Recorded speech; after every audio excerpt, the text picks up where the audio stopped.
கர்த்தர் நல்லவர். ஆமென். அவருடைய பெரிதான அற்புதமான இரக்கத்தினாலே நானும் நீங்களும் இன்றைக்கு பிழைத்திருக்கிறோம். அலங்கோலமான வாழ்க்கையை அவர் அலங்காரமாக்கி இருக்கிறார். அற்புதமான தேவன். ஆமென். இந்நாள் வரை எங்களை பிழைத்திருக்க செய்த தேவன் தொடர்ந்தும் என்னையும் உங்களை நடத்துவாராக. ஹல்லேலூயா. எனவே இந்த நாள் ஆண்டவர் உங்களோடு கூட நிச்சயமாய் பேசுவார். ஹல்லேலூயா. ஒரு ஆமென் சொல்லுங்க. கேட்கக்கூடாது, ஆனாலும் கேட்குறேன். ஒரு ஆமென் சொல்லுங்க உங்களுடைய ஆசீர்வாதத்துக்காக. எனவே அருமையான தேவனுடைய பிள்ளைகளே, இன்றைக்கு நான் 3 காரியங்களை உங்களோடு கூட பேச போகிறேன். பவுல் அப்போஸ்தலன் பிலிப்பியரில் இருந்த பரிசுத்தவான்களுக்கு ஒரு காரியத்தை திட்டமும் தெளிவுமாக எழுதி அவர்களை உற்சாகப்படுத்தினார். அந்த காரியத்தோடு கூட இயேசு கிறிஸ்துனுடைய வாழ்க்கையும் புதிய உடன்படிக்கைக்கு கீழாக மோசேயினுடைய வாழ்க்கை நியாயப்பிரமாணத்துக்கு உட்பட்ட காலத்தில், ஆபிரகாமுடைய வாழ்க்கை மனசாட்சியின் காலத்தின் உட்பட்ட காலம். எனவே இந்த 3 நபர்களையும் இந்த பரிசுத்த பவுல் அடிகள் பிலிப்பியருக்கு எழுதும் பொழுது அவர் சொன்ன ஒரு காரியத்தை வைத்து இந்த 3 நபருடைய வாழ்க்கையை நான் உங்களுக்கு முன் காட்டப் போகிறேன். அல்லேலூயா. அதை நீங்கள் வைத்திருக்கிறீர்கள், நான் வைத்திருக்கிற எல்லாரும் வைத்திருக்கிறது ஒரே வேதாகம் தான். இந்த வேதாகமத்தில் இந்த காரியங்களை நாம் கண்களை திறந்து அலர்சி பார்க்க போகிறோம். இந்த மத்தியான பொழுதிலே ஏன் நாம் இதை இந்த நாட்களிலே தியானிக்க போகிறோம் என்று சொன்னால், இது சபைக்கு மிகவும் அவசியமான ஒரு காரியமாக இருக்கிறது. அல்லேலூயா. இது நம்முடைய வாழ்க்கையினுடைய ஆரோக்கியமான பயணத்திற்கும் உங்களுடைய வாழ்க்கையிலே தேவன் நியமித்திருக்கிற ஒரு மேலான நோக்கம் உண்டு. அந்த நோக்கத்தை விட்டு நானும் நீங்களும் வழி விலகி போகக்கூடாது. அல்லேலூயா. அவரவர் வழி விலகி போனால் அது அவரவர் தான் பொறுப்பு. அதுக்கு நான் பொறுப்பு கிடையாது. மற்ற ஊழியக்காரர் அதுக்கு தாங்க என்ன ரெஸ்பான்சிபிள்ன்றது அவங்க சொல்லுவாங்க. என்ன மற்ற ஊழியர்கள் என்ன ரெஸ்பான்சிபிள் என்று நான் சொல்ல முடியாது. என்னை பொறுத்த வரைக்கும் நான் சொல்லுவேன், நீங்கள் விலகினால் அதற்கு நீங்கள் தான் பொறுப்பு. நாங்கள் சொல்லாமல் போனால் நமக்கு அது பொறுப்பு. அல்லேலூயா. நீங்கள் விலகினால் அதற்கு பொறுப்பு நீங்க. நான் சொல்லாமல் போனால் அது ஆண்டவர் என்னிடத்துல கணக்கு கேட்பார். அல்லேலூயா. இன்றைக்கு என்னிடத்துல கணக்கு கேட்காதபடிக்கு உங்களிடத்துல நான் சொல்ல போகிறேன். ஆமென் சொல்லுங்க. அல்லேலூயா. எனவே இது கடிந்து கொள்ளுகிற காரியம் இல்லை. இதை நாம் கொஞ்சம் கவனமாய் பார்க்க வேண்டிய காரியம். என்றால் இந்த நாட்களில் அருமையான தேவ பிள்ளைகளே, இப்படிப்பட்டதான அலசடிப்படுகிற காரியங்கள் இன்றைக்கு சபையை கெடுக்க, ஈவன் தேவ ஊழியர்களை கூட விழத்தள்ளுவதற்கு அல்ல பரிசுத்தவான்களை திசை திருப்புவதற்கு பல தரப்பட்ட ஒரு அவலட்சணமான காரியங்கள் வேதத்திலிருந்தே தோன்றுகிறது. அல்லேலூயா. ஈவன் தேவ ஜனங்கள் என்று சொல்லுகிற நாமம் தரிக்கப்பட்டவர்களே அப்படி செய்கிறார்கள். அல்லேலூயா. அப்படியானால் புதுவாழ்வு தேவ சபையில் இருக்கிற நானும் நீங்களும் நன்றாய் வாழணும், ஆசீர்வதிக்கப்பட்ட ஒரு வாழ்க்கை வாழணும், வழி விலகி போகக்கூடாது, விழுந்து போகக்கூடாது. கர்த்தர் நல்ல சபையை எங்களுக்கு தந்திருக்கார். கரங்களை தட்டி ஆண்டவரை மயப்படுத்தலாம். அல்லேலூயா. ஆசீர்வதிக்கப்பட்ட சபை, ஆண்டவருடைய கிருபை உள்ள சபை. அல்லேலூயா. குறைவுகள் உண்டு. யாரிடத்துல குறை? என்னிடத்துல குறைவு இருக்கு, உங்களுக்கு தெரியாது. எல்லாரிடத்திலும் குறை இருக்கு. ஆனா இந்த குறைவுகளை நிறைவாக்குவதற்காய் தேவன் திருச்சபையை நமக்கு தந்திருக்கிறார். அல்லேலூயா. எனவே எடுத்து வாசிக்கலாம். வேதம் இப்படி சொல்லுகிறது. எபேசியர் எழுதின நிருபம் 4வது அதிகாரம் 12வது வசனம்.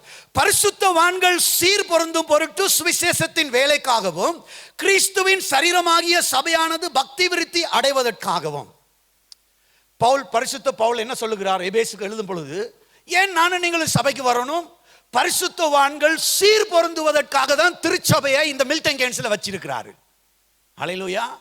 அப்படியானால் நான் ஒவ்வொரு வாரமும் ஆண்டவருடைய பிள்ளைகள் பேசுகிறத கேட்கிறேன். அல்லேலூயா. அவங்க பெரியவங்களா இருந்தா என்ன, சின்னவங்களா இருந்தானே, நான் கற்றுக்கொள்கிறேன். அல்லேலூயா. நான் எவ்விதத்திலும் என்னை சீர் பொருந்த பண்ணணும்ன்றது என்னுடைய வாஞ்சை. அல்லேலூயா. அப்படியாக நீங்களும் வாஞ்சியா இருப்பீர்கள் என்று நான் விசுவாசிக்கிறேன். அல்லேலூயா. நாம் இங்கே வருவதனுடைய பிரதான நோக்கம், நமக்கு ஒரு சீர் பொருந்துதல் ஒவ்வொரு நிமிஷமும் தேவையாயிருக்கிறது. வாரத்தில் ஒரு நாள் வருகிறோம், பலவிதமான ஊழியங்கள் உண்டு. இந்த சீர் பொருந்துதல் எதற்குன்னு சொன்னால், பிரதான நோக்கம் சுவிசேஷத்தின் வேலை, பிரதான நோக்கம். அடுத்தது பார்க்கிறோம், சபையாகிய சரீரம் பக்தி விருத்தி அடைதல். அல்லேலூயா. That's a main purpose. அல்லேலூயா. வீடு, பொஞ்சாதி, புள்ள, காரு, பங்களா, சொத்து அதெல்லாம் அடுத்த காரியம். இந்த பிரதான நோக்கம் சுவிசேஷத்தின் வேலை, பரிசுத்தவான்கள் சீர் பொருந்துதல். அதுக்கு பின்னாடி தான் ஆசீர்வாதம். அல்லேலூயா. இது ரெண்டும் இல்லாம ஆசீர்வாதம் வந்துச்சுன்னு சொன்னா அது பக்க வழியா வந்த ஆசீர்வாதம். அல்லேலூயா. இதுக்கு பின்னாடி தான் ஆசீர்வாதம் வரணும். வந்தா தான் நாம எங்க இருப்போம்? இங்கேயும் இருப்போம், ஆசீர்வாதத்திலும் இருப்போம். இல்லைன்னு சொன்னா இங்க காண கிடைக்காது. தங்கத்தை என்ன செய்யாது? காண கிடைக்காது. அல்லேலூயா. நாம எல்லாம் அவருக்கு தங்கமானவர்கள். அல்லேலூயா. எனவே நம்ம காண கிடைக்காத ஒரு சூழ்நிலைக்கு போயிடக்கூடாது. எனவே இந்த வேளையில் அருமையான தேவனுடைய பிள்ளைகள், இன்றைய செய்தியினுடைய தலைப்பு வேதாகமம் தெளிவாக சொல்லுகிறது, அவர் தம்முடைய தயவுள்ள சித்தத்தின்படி விருப்பத்தையும் செய்கையையும் நமக்குள் உருவாக்குகிற கர்த்தர். இப்படி கரங்களை உயர்த்தி ஒரு ஆமென் சொல்லுங்க. எடுத்துக்கொள்ளுங்கள் பிலிப்பியர் எழுதின நிருபம், பிலிப்பியர் எழுதின நிருபம் எல்லாரும் ஒரு தடவை வாசிக்கலாம். 2வது அதிகாரம் 13வது வசனம். எல்லாரும் சத்தத்தை உயர்த்தி ஒருமனப்பட்டு ஒரே வாயினால வாசிக்கலாமா? பிலிப்பியர் 2வது அதிகாரம் 13 ஸ்டார்ட்.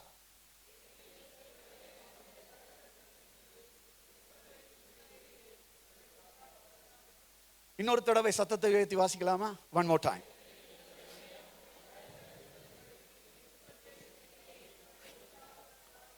ஆமென். நன்றாக கவனிங்க. இது ஒரு மனுஷன் மூக்கு நுழைச்சி செய்கிற காரியம் கிடையாது. ஒவ்வொரு தேவனுடைய, என்னுடைய வாழ்க்கையிலும் உங்களுடைய வாழ்க்கையிலும் தேவன் ஒரு பெரிய அனாதி திட்டத்தை வைத்திருக்கிறார். ஹல்லேலூயா. நாம் இங்க பின்னாடி நான் காண்பித்து கொடுக்கிறேன். எங்கேயோ இருந்தோம், எப்போ ஒரு அசிங்கமான ஒரு வாழ்க்கை, ஒரு அலங்கோலமான வாழ்க்கை வாழ்ந்தோம். என்னை எங்களையும் கொண்டு வந்து வச்சு பலவிதமான கஷ்டங்கள் தேவைகள் உண்டு, ஆனால் அலங்கரித்து வச்சிருக்கிறாரு. ஹல்லேலூயா. அலங்கரித்து வச்சிருக்கிறாரு. எத்தனை பேர் சொல்ல முடியும் எங்களை ஆசீர்வதிச்சிருக்கிறான்னு? கட்டாத வீட்டில் இருக்கிறோம், கட்டாத வீட்டில் குடியிருக்கிறோம். கர்த்தர் நம்ம உயர்த்தி வச்சிருக்கிறாரா இல்லையா? உயர்த்தி வச்சிருக்கிறாரு. ஹல்லேலூயா. உயர்த்தி வச்சிருக்காரு. பலவீனங்கள் குறைகள் உண்டு, ஆனால் நம்ம ஆண்டவர் ஆசீர்வதிச்சு வச்சிருக்கிறாருன்னு. ஹல்லேலூயா. அப்படியான அருமையான தேவ பிள்ளைகளே, இதெல்லாம் எதுக்குன்னு சொன்னா அவருக்கு பிரதான நோக்கம் இருக்குது. ஹல்லேலூயா. ஒவ்வொரு இண்டிவிஜுவல் ஆண்டவருடைய பிள்ளைகளுடைய வாழ்க்கையில அவருடைய யாருடைய தயவுள்ள சித்தம்? யாருடைய தயவுள்ள சித்தம்? ஏன் விருப்பமா? இல்ல பாஸ்டர் விருப்பமா? இல்ல மூப்பர்களோட விருப்பமா? இல்ல யாரோ ஒரு அம்மா அப்பாட விருப்பமா? நோ. தேவனுடைய தயவுள்ள சித்தத்தின்படி யார் விருப்பத்தை உண்டாக்குறது? தேவன் தான் உண்டாக்குறது. அப்ப நாம இதன் மேல நானும் நீங்களும் என்னவா இருக்கணும்? கவனமா இருக்கணும். அவர் உங்களுக்குள் ஏற்படுத்தின அந்த விருப்பத்தில் நாம கவனமா இருக்கணும். அந்த விருப்பம் தான் மணவாளனை சந்திக்கும் நாள் வரை பயணிக்க தேவையான ஆதாரம். ஹல்லேலூயா. அந்த ஆசை இருக்குமானா, அந்த விருப்பம் இருக்குமானா, அது எதற்காக கொடுக்கப்பட்டது? எல்லாம் செய்யலாம், ஆனா மணவாளன் வரும் நாள் வரைக்கும் நமக்குள்ள ஒரு ஆர்வம் இருக்கணுமானா, இந்த விருப்பத்தின் ஆதாரத்துல தான் அந்த ஆர்வம் வைக்கப்பட்டிருக்குது. இந்த விருப்பத்தை நீங்க விட்டுட்டீங்கன்னு சொன்னா உங்களோட மணவாளனை சந்திக்க முடியாம போயிடும். அப்படியான இந்த ஆர்வம் மாத்திரம் போதாது, அதற்கான செய்கையையும் நமக்குள்ள யார் உண்டாக்குறது? தேவனே உண்டாக்குகிறவரா இருக்கிறார். ஆனா துரதிர்ஷ்டவசமா இன்றைக்கு திருச்சபைகளையும் ஊழியங்களையும் ஊழியர்களையும் திசை திருப்புகிற பொல்லாத காரியங்கள் உண்டு. ஆனாலும் வேதம் நமக்கு தெளிவாக கற்றுக் கொடுக்கிறது. ஹல்லேலூயா. அதைத்தான் நாம் இன்றைக்கு பார்க்க போகிறோம். செய்திக்கு போகும் முன்பு இன்னொரு வார்த்தையை சொல்லுகிறேன். பவுல் பிலிப்பு பட்டணத்தில் இருந்த ஜனங்களை உற்சாகப்படுத்துகிற ஒரு வார்த்தையை நாம் பார்க்கிறோம். பிலிப்பியர்கள் நிருபம் 1வது அதிகாரம் 27வது வசனம் இப்படி சொல்லுகிறது, நான் வந்து உங்களை கண்டாலும் நான் வராமல் இருந்தாலும் நீங்கள் ஒரே ஆவியிலே உறுதியாய் நின்று ஒரே ஆத்மாவிலே சுவிசேஷத்தின் விசுவாசத்திற்காக கூட போராடி எதிர்க்கிறவர்களால் ஒன்றிலும் மருளாதிருக்கிறீர்கள். உங்களை குறித்து நான் கேள்விப்படும்படி எவ்விதத்திலும் நீங்கள் கிறிஸ்துவின் சுவிசேஷத்துக்கு மாத்திரம் பாத்திரராக மாத்திரம் நடந்து கொள்ளுங்கள். பவுல் இந்த காலை வேளையில பிலிப்புக்கு சொன்ன அதே வார்த்தை நம்மைக்கும் பொருந்தும். மருண்டு போகாதிருங்கள். பக்கத்துல பார்த்து சொல்லுங்க, பயப்படாத. மருண்டு போகாத, மருண்டு போகாத. நாம என்ன செய்ய தேவையில்ல? மருண்டு ஒதுங்கி போக வேண்டிய அவசியமே கிடையாது. அன்றைக்கு பிலிப்புவுக்கு பவுல் அப்போஸ்தலன் தெளிவாய் ஒரு செய்தியை அனுப்பினார். நான் வந்தாலும் வராட்டிக்கும் நான் உங்களை குறித்து என்னதான் கேள்விப்படணும்? என் ஜனங்கள், என் சபையார், விசுவாசிகள் என்ன செய்யலப்பா, நீங்க பயப்படவே இல்லப்பா. அடுத்த வசனம் இப்படி சொல்லுது, நீங்கள் மருளாது இருக்கிறது அவர்கள் கெட்டு போகிறதற்கும் நீங்கள் ரட்சிக்கப்படுகிறதற்கும் அத்தாட்சியா இருக்கிறது. இதுவும் தேவனுடைய செயலே. இப்ப கவனிங்க, மிகவும் முக்கியமான ஒரு பகுதி. இதுவும் தேவனுடைய செயலே. இதை விளங்கப்படுத்துவதற்கு நான் உதாரணம் சொல்லுகிறேன். நான் 2006ஆம் ஆண்டு டிசம்பர் மாதம் ஹாலண்டில் இருந்து இந்த மில்டன் கேன்ஸை வேவு பார்க்கறதுக்காக நானும் என் மனைவி பிள்ளைகளும் வந்திருந்தோம். இது ஒன் ட்ரிப், டிசம்பர் வேவு பார்க்க வந்திருந்தோம். வேவு பார்க்க வந்த பொழுது எனக்கு ஒரு வீடு ஆயத்தமாக்கப்பட்டு தந்தப்பட்டது, 62 டீசல் அவென்யூ. அதன் பின்பதாக ஒரு சில தினங்களுக்குள்ளாக டொங்வெல் பெட்ரோல் ஸ்டேஷன்ல ஒரு வேலையும் ஆயத்தமாக்கப்பட்டுச்சு.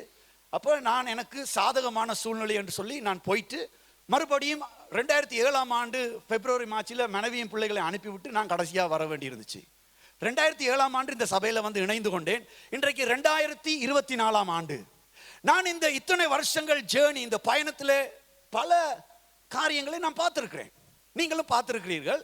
பல காரியங்களை, ஜனங்களுடைய வாழ்க்கையில் நடந்த பிரச்சனைகள், சூழ்நிலைகள் எல்லாவற்றையும் பார்த்துருக்கிறேன். அருமையான தேவ பிள்ளைகளே, பலவிதமான பயமுறுத்துதல்கள், பலவிதமான எதிர்ப்புகள், பலவிதமான சோதனைகள், பலவிதமான நிவச்சொல்லுகள், அவமானங்கள், நிந்தைகள், குற்றச்சாட்டுகள் எவ்வளவோ இந்த சபையிலும் சபை ஊழியர்களுக்கும் வந்திருக்கிறதை நானும் பார்த்திருக்கிறேன். ஆனா ஒரு காரியம் நான் புரிந்து கொண்டேன். அருமையான தேவ பிள்ளைகளே, நாம் மருளாது இருக்கும் பொழுது அது எனக்கும் உங்களுக்கு என்னவாய் மாறுகிறது? ரட்சிப்பாய் மாறுகிறது. ஆனால் மருட்டினவனுக்கு என்ன ஆகும்? கெட்டு போயிடுவான் என்று வேதம் சொல்லுது. ஆனா என்னுடைய உங்களுடைய நோக்கம் அல்லது இந்த ஊழியத்தினுடைய நோக்கம் மற்றவன் கெட்டு போவது அல்ல. ஆனால் வேதம் சொல்லுகிறது, நீங்கள் மருளாதிருங்கள், பயப்படாதிருங்கள். ஆனால் மருட்டுகிறவர்கள், பயப்படுத்துகிறவர்களுக்கு என்ன வரும்? கெட்டு போயிடுவான். இது யாருடைய சாமர்த்தியம்? இது எங்க திறமை இல்ல, எங்க ஜெபம் இல்ல, நாங்க செய்யற ஒர்க் அல்ல, இது தேவனுடைய செயல். நான் இத்தனை வருஷத்துல பார்த்திருக்கேன், தேவன் சில இடங்களிலே திருத்துகிறார், சில இடங்களிலே கண்டிக்கிறார், சில இடங்களிலே தண்டிக்கிறார். அதை நான் பார்த்திருக்கிறேன் இந்த 24 வருஷங்களிலும், அதாவது 2007 இருந்து 24 வரைக்கும். எனவே அருமையான தேவனுடைய பிள்ளைகளே, நாம் என்ன செய்ய அழைக்கப்பட்டிருக்கிறோம்? நாம் மறந்து போகக்கூடாது. அல்லேலூயா. இந்த பயணத்தில், இந்த ஐக்கியத்தில், இந்த குடும்பத்தில் இருக்கிற நானும் நீங்களும் எந்த ஒரு சந்தர்ப்பத்திலும் வெளிக்காரியத்தை பார்த்து நாம் பயப்படவே கூடாது. பக்கத்தில் பார்த்து சொல்லுங்க, நீ என்ன மீடியாவை பார்த்தான, ஃபேஸ்புக்கை பார்த்தான, இன்ஸ்டாகிராத்தை பார்த்தான, நீ என்னத்தை பார்த்தான, டிக்டாக்கை பார்த்தான, ட்விட்டரை பார்த்தான, என்ன செய்யாத? பயப்படாதே, பயப்படாதே. நீ பயப்படாம இருந்தாதான் அவனுக்கு தெரியும் தான் கெட்டு போயிடுவான்னு சொல்லி. அல்லேலூயா. இப்ப அடுத்தது இப்ப என்ன சொல்லுகிறார்? அடுத்த வசனம் 29. எல்லாரும் சேர்ந்து வாசிக்கலாமா? வாசிங்க.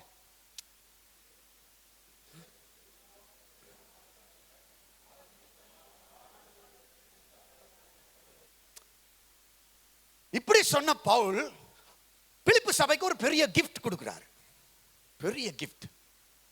It's a great gift. என்ன கிஃப்ட் கொடுத்தாரு?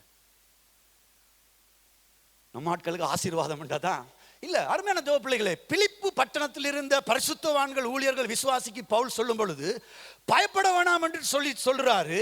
உங்களுக்கு ஒரு நல்ல பங்கு திருச்சபையில் இருக்குது. இந்த புதுவாழ்வு தேவ சபையில் இருக்கிற அனைத்து விசுவாசிகள், நான் உட்பட, எனக்கும் உங்களுக்கு இந்த பட்டணத்தில் ஒரு நல்ல பங்கு உண்டு. அது என்ன நல்ல பங்கு தெரியுமா? கிறிஸ்துவின் நிமித்தம் நானும் நீங்களும் பாடுகளை அனுபவிப்பது தேவன் நமக்கு பகிர்ந்தளித்திருக்கிற பங்கு. கைகளை தட்டி ஆண்டவர் மயப்படுத்து. விரும்பினவங்க கை தட்டுனீங்க. நீங்க விரும்பினாலும் விரும்பாவிட்டாலும் இது உங்களுக்கு இருக்குது, எனக்கு இருக்குது. நீங்க கை தட்டி நீங்க வரவேற்றான, வரவேற்காவிட்டான அது தொடர்ந்து வரும். கிறிஸ்தவ விசுவாசியாய் வாழணும், விசுவாசியாய் இருக்கணும், பக்தியாய் நடக்க மனதாய் இருக்கிற யாவரும் என்ன செய்வார்கள்? சொல்லுங்க. தெரியுமா அந்த வார்த்தை? தெரிஞ்சா சத்தமா சொல்லணும். துன்பப்படுவோம், ஆனாலும் வெட்கப்படுவதில்லை. துன்பங்கள் வரும், ஆனாலும் நானும் நீயும் சபையிலே வெட்கப்படுவதில்லை. என்ற வெட்கப்படுத்தாத ஒரு தேவன் என்னோடு முன்னோடு கூட இருக்கிறார். அல்லேலூயா. அப்படியான பாடுகளை அனுபவிப்பது ஒரு பங்கு.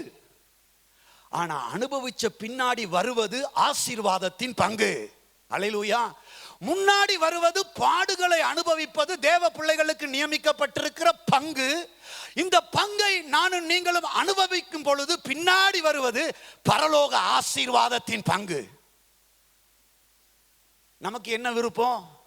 இந்த பங்கு விருப்பம் இல்லை, அந்த பங்கு தான் விருப்பம். அந்த பங்கு வரும். இந்த பங்கு இல்லாம அந்த பங்கு வர்றவன் எல்லாரும் கள்ளன். எப்படி கள்ளன் என்று நான் சொல்லுகிறேன்? பக்க வழியாய் வந்த ஆசீர்வாதங்கள். தேவன் கொடுக்கிற ஆசீர்வாதத்தோடு வேதனையை கூட்டார். அல்லேலூயா.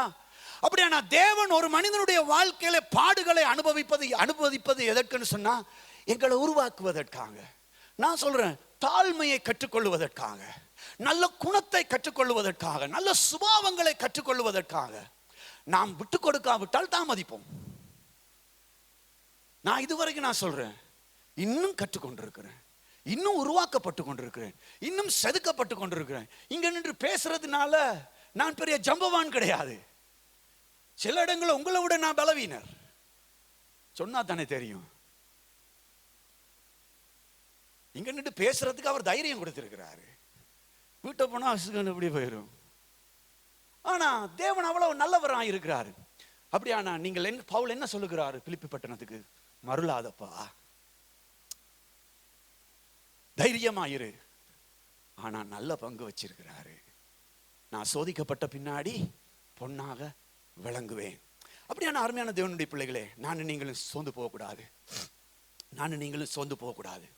எத்தனை இடர்கள் சூழ்ந்தாலும் எனக்கு துணையாய் வருபவர் அவர்தான். எனக்கு துணையாய் இருப்பவர் அவர்தான். ஜீவனுள்ள நல்ல பிதாவே, பாதம் சரணடைவேன். தாயின் கருவில் உருவாகும் முன்னே பேர் சொல்லி என்னை அழைத்தவரே. தாயின் கருவில் உருவாகும் முன்னே பெயர் சொல்லி என்னை அழைத்தவரே. எத்தனை இடர்கள் என்னை சூழ்ந்தாலும் எமக்கு துணையாய் வந்தீரையா. எத்தனை இடர்கள் உனை சூழ்ந்தாலும் உனக்கு துணையாய் வருவார். அவர் வருவார். நம்முடைய வாழ்க்கையில பாடு உண்டு அருமையான தேவ பிள்ளையே. பாடுகள் நம்மை சில நேரம் விழத்தள்ளும், ஆனால் மடிந்து போக விட மாட்டார். பாடுகள் சில நேரங்களில் நம்மை அமிழ்த்தி விடும், ஆனால் ஆழத்துக்குள்ளே இறங்க விடாத ஒரு தேவன் இருக்கிறார். அப்படியானா இவைகளினாலே பரிசுத்த பவுலடிகள் பிலிப்பு சபையை ஸ்திரப்படுத்தினார். ஹல்லேலூயா. பலப்படுத்தினார். ஹல்லேலூயா. அங்கே ஒரு வார்த்தை சொல்லுகிறார், நீங்கள் ஒரே ஆத்துமாவிலே சுவிசேஷத்தின் வேலைக்காய் போராடணும் என்று சொல்லுகிறார். அந்த வார்த்தையினுடைய அர்த்தம் நீங்க இந்த கொமன்ட்ரி, இந்த வேதாகமத்தினுடைய ஆராய்ச்சிகளை நீங்கள் தேடி பார்க்கும் பொழுது அங்கே ஒரு வார்த்தை சொல்லுகிறது. ஒரே ஆத்துமாவுக்கு என்ன பதம் தெரியுமா சொல்லப்பட்டிருக்காரு? சரீர பிரகாரமாய் எழும்புகிற முரண்பாடுகளை தகர்த்து உடைத்து நாம் ஒரே சிந்தையாய் பயணிக்க அழைக்கப்பட்டிருக்கிறோம். ஹல்லேலூயா. சில நேரங்களில் ஆண்டவருடைய பணியில, ஆண்டவருடைய காரியங்களில் சுவிசேஷத்தின் வேலை பிரதானமான வேலை. சபையிலே நாம் பக்தி விருத்தி அடைவது பிரதானமான வேலை. ஆனா நீங்க வடிவா பாத்தீங்கன்னா பிரச்சனை எங்க தெரியுமா? நம்முடைய மாமிசத்தில் எழும்புகிற உணர்வுகளும் எண்ணங்களும் முரண்பாடு. எல்லாருக்கும் வரும், எனக்கும் வருது, உங்களுக்கும் வருது, எல்லாருக்கும் வருது. ஆனா வேதம் சொல்லுது ஒரே ஆத்மாவிலே நீங்கள் என்ன செய்யணும்? நீங்கள் போராடணும் என்று சொன்னா மாமிசத்தில் எழக்கூடிய முரண்பாடுகளை உதறி தள்ளி உடைச்சு வச்சுட்டு நாம் என்ன செய்யறோம்? ஒன்றாய் சேர்ந்து அவருக்கு வேலை செய்ய அழைக்கப்பட்டிருக்கிறோம். ஹல்லேலூயா. அது உங்களுக்கு தான் தெரியும் என்ன முரண்பாடுன்னு சொல்லி. ஹல்லேலூயா. எனவே தான் அருமையான தேவ பிள்ளைகளே, இது பவுல் பிலிப்பு சபைக்கு சொன்ன உற்சாகமான வார்த்தைகள். ஹல்லேலூயா. இந்த உற்சாகமான வார்த்தையை சொல்லிவிட்டு தான் அவர் என்ன சொல்லுகிறார்? ஏனெனில் தேவனே தம்முடைய தயவுள்ள சித்தத்தின்படி விருப்பத்தையும் செய்கையையும் உங்களில் உண்டாக்குகிறவராய் இருக்கிறார். ஹல்லேலூயா. இப்போ உங்களுக்குள்ள எனக்குள்ள விருப்பத்தை செய்ய உண்டாக்கினாரா இல்லையா? உண்டாக்கினார். இப்போ நன்றாய் கவனிங்க அருமையான தேவனுடைய பிள்ளைகளே. இந்த விருப்பத்தையும் செய்கையும் அவர் உண்டாக்கி இருக்கும் பொழுது, ஆனால் நம்முடைய வாழ்க்கையில எப்படி இந்த சாத்தான், எப்படி இந்த உலக காரியங்கள் எப்படி நம்மை திசை திருப்புகிறது என்கிறதை நாம் பார்க்க போகிறோம். ஹல்லேலூயா. அங்க பாருங்க, யோவான் எழுதின புஸ்தகம் 4வது அதிகாரம் 32. யோவான் எழுதின புஸ்தகம் 4வது அதிகாரம் 32. அதற்கு அவர், நான் புசிப்பதற்கு நீங்கள் அறியாத ஒரு போஜனம் எனக்கு உண்டு என்றார். இயேசு அவர்களை நோக்கி, நான் என்னை அனுப்பினவருடைய சித்தத்தின்படி செய்து அவருடைய கிரியையை முடிப்பதே என்னுடைய போஜனமாயிருக்கிறது. நம்பர் 1, யோவான் 4வது அதிகாரம் 32 ஆண்டவர் இயேசு கிறிஸ்து என்ன சொல்லுகிறார்? எனக்கு ஒரு போஜனம் இருக்குது. அது என்ன போஜனம் என்றா, என்னை அனுப்பினவருடைய சித்தத்தின்படி செய்து அவருடைய கிரியையை முடிப்பதே என்னுடைய போஜனம். அப்ப இங்க என்ன காரியம் உண்டு? ஒன்று சித்தம் உண்டு, இன்னொன்று கிரியை உண்டு. இயேசு தன்னுடைய வாழ்க்கையிலே பின்பற்றின அல்லது நமக்கு முன்மாதிரியாய் நடந்த ஜீவியத்தினுடைய அடிப்படையில் ஒன்று பிதாவுடைய சித்தம், இன்னொன்று தனக்கு நியமிக்கப்பட்ட கிரியை. ஹல்லேலூயா. யோவான் 8:29 சொல்லுது, என்னை அனுப்பினவர் என்னுடனே கூட இருக்கிறார். பிதாவுக்கு பிரியமானவைகளை நான் எப்பொழுதும் செய்கிறபடியால் அவர் என்னை தனியே இருக்க விடவில்லை. அவர் என்னை தனியே இருக்க விடல. இப்ப இயேசு என்ன செய்தார்? பிதாவுக்கு பிரியமானதை செய்தபடியால் இயேசு என்னவா இருக்கலையா? ஒண்டியா இருக்கல. நம்ம பேச்சுவார்த்தையில் ஒண்டியா இருக்கல. அவர் என்னவா இருக்கல? ஒண்டிக்காரனா இருக்கல, தனியாளா இருக்கல. பிதாவுக்கு பிரியமானதை செய்தபடியால் இயேசு தனியா இல்லை. அப்படியான நானும் நீங்களும் தேவனுக்கு பிரியமானதை நாம் தெரிந்து கொள்ளும் பொழுது வேதம் சொல்லுகிறது, நானும் நீயும் ஒண்டியா இல்ல, தனிக்காடா இல்ல, தனி நபரா இல்ல. ஹல்லேலூயா. ஆனா நாம என்ன செய்யறோம்டா, அவரோட ஒண்டா இருக்கிறதுக்கு ஏதோ எல்லாம் செய்ய பார்க்கிறோம். இல்ல, முதலாவது ஃபர்ஸ்ட் அவருக்கு பிரியமா இருக்கும் பொழுது அவர் என்னை உன்னையும் தனியா விட மாட்டாரு. ஹல்லேலூயா. நீ எதை செய்தாலும் அவர் உன்னோட இருப்பன்னு சொல்லல. இயேசு நமக்கு கற்றுக் கொடுக்கிறாரு, நான் அவருக்கு பிரியமானதை செய்யறபடியா பிதா என்ன தனிய விடல. நம்பர் 3, 5:30 யோவான், நான் என் சுயமாய் ஒன்றும் செய்கிறதில்லை, நான் கேட்கிறபடியே நியாயம் தீர்க்கிறேன். எனக்கு சித்தமானதை நான் தேடாமல் என்னை அனுப்பின பிதாவுக்கு சித்தமானதை நான் தேடுகிறபடியால். அப்ப இங்க ஆண்டவர் என்ன சொல்லுகிறார்? நான் ஒன்றும் சுயமா செய்யறதில்லை, எனக்கு சித்தமானதையும் செய்யறதல்ல, என்னை அனுப்பின பிதாவுக்கு சித்தமானதையே செய்கிறேன். அப்படியான அருமையான தேவனுடைய பிள்ளைகளே, இங்கே நாம் பார்க்கிற ஒரு காரியம், இயேசு கிறிஸ்து தன்னுடைய வாழ்க்கையில, அதாவது தெய்வீகமா இருந்தார், இயேசு வார்த்தையா இருந்தார். இந்த தெய்வீக வார்த்தை இந்த பூமிக்கு மனுஷனாய் வந்தார். மண்ணான சரீரம், பிள்ளைகள் மாமிசத்தையும் இரத்தத்தையும் உடையவராயிருக்க அவரும் அவர்களை போல் மாமிசத்தையும் இரத்தத்தையும் உடையவரானார். அது யாருக்காக என்று சொன்னா, எனக்காகவும் உங்களுக்காகவும். அவர் தெய்வீகத்தில் ஒரு நபராய் இருந்தார். அல்லேலூயா. அந்த வார்த்தையானவர் இந்த பூமிக்கு வந்தார். இயேசு இந்த பூமியில இருந்து கடவுளா மாறல, அவர் கடவுளா இருந்து மனிதனாக வந்தார். அல்லேலூயா. இன்னைக்கு நிறைய பேர் என்ன சொன்னா, இயேசு கடவுளா மாறின. இயேசு கடவுளா மாறல, அவர் தெய்வமா இருந்தார். அவர் இந்த பூமிக்கு மண்ணாய் சரீரமாய் வந்தார். அல்லேலூயா. அது எனக்காக உங்களுக்காகவும். அருமையான தேவ பிள்ளைகளே, இப்படிப்பட்ட ஆண்டவராகிய இயேசு தன்னுடைய சரீரத்தில் இருந்த நாட்களில் அவர் வாழ்ந்த வாழ்க்கை எனக்காகவும் உங்களுக்காகவும். அல்லேலூயா. அவருடைய 33 வருஷ வாழ்க்கை எனக்காக. நான் இன்றைக்கு இந்த சபையில இந்த கதரையில உட்கார்ந்து இருப்பது அவர் அந்த 33 வருஷம் வாழ்ந்த வாழ்க்கை தான். அல்லேலூயா. அது மாத்திரமல்ல, அவர் தன்னை முழுவதுமாய் கீழ்ப்படி ஒப்பு கொடுத்திருந்தார். சரீரத்தில் இருந்த நாட்களிலே அவர் பிதாவுக்கு தன்னை முழுவதுமாய் கீழ்ப்படி ஒப்பு கொடுத்திருந்தார். அவர் கடவுள் தான். ஆனா சரீரத்தில் இருந்த நாட்களிலே எனக்காக உனக்காக ஒரு முன்மாதிரியை அமைத்து வைத்தார். நான் கீழ்ப்படுகிறது போல நீங்களும் கீழ்ப்படுங்கள் சொல்லி. அல்லேலூயா. இப்படிப்பட்ட இயேசுடைய வாழ்க்கையில் நடந்த ஒரு சம்பவத்தை நான் உங்களுக்கு காண்பித்து கொடுக்க போறேன். எடுத்துக்கொள்ளுங்க, மத்தேயு எழுதின சுவிசேஷ புத்தகம், மத்தேயு எழுதின சுவிசேஷ புத்தகம் 4வது அதிகாரம். மத்தேயு, இந்த மணி பிளவோட ஆசை சுருக்கமா முடிக்க சொல்லி இருக்கிறாரு. எத்தனை மணி? 11, 10:50, 11:15. ஓகே, 11, 35, 40 வரை கூட எனக்கு ஒரு மணி அடிச்சு விடுங்க. ஓகே, சாரி, 12 மணிக்கும். மத்தேயு எழுதின சுவிசேஷம் 4வது அதிகாரம் பாருங்க. இந்த மத்தேயு எழுதின சுவிசேஷம் 4வது அதிகாரத்திலே 1வது வசனம் எப்படி சொல்லுது? அப்பொழுது இயேசு பிசாசினால் சோதிக்கப்படுவதற்கு ஆவியானவராலே வனாந்தரத்துக்கு கொண்டு போகப்பட்டார். 2வது வசனம் சொல்லுது, அவர் இரவும் பகலும் 40 நாள் உபவாசம் இருந்த பின்பு அவருக்கு பசி உண்டாயிட்டு. இது உபவாசத்துக்காக ஆயத்தமாக்கின செய்தியை பாஸ்டர் இங்க கொடுக்க சொல்லி இருக்கிறாரு. உபவாசத்தை விட்டுரும், ஆனா இதுல இருந்து ஆரம்பிச்சுட்டு போறேன். நன்றா கவனிங்க. இயேசு பிசாசினால சோதிக்கப்பட யாரு கூட்டிட்டு போனது? பரிசுத்த ஆவியானவர். அல்லேலூயா.